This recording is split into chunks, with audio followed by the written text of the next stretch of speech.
Татарстан дәүләт телерадиокомпаниясе Русфонд Хайрия җәмгыяте белән берлектә авыру балаларга ярдәм итү буенча уртак проектны дәвам итә. Узган юлы без Данис Минибаевка булыштык. 2 айлык Герман Сошинга да ярдәм кирәк. Малайның аягы чалыш, дәвалау таләп ителә.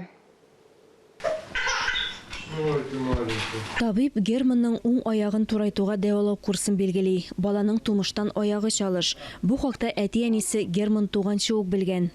Мы как бы готовились внутренне.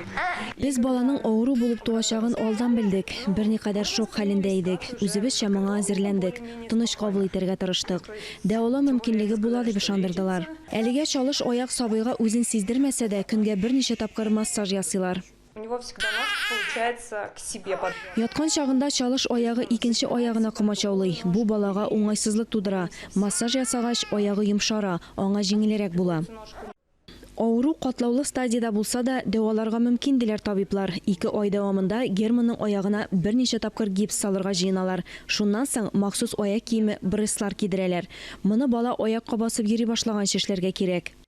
Нужно как можно раньше начинать лечение ему для того, чтобы не произошло деформация. Никадәр иртәрәк дәвалауга тотынсак, шул кадәр файдасы булыр дип өметләнәбез. Бала үскән саен сөякләр авыррак формалаша. Төрле травмалар булырга мөмкин. Шуңа күрә дәвалауны сузмаска киңәш бирәм.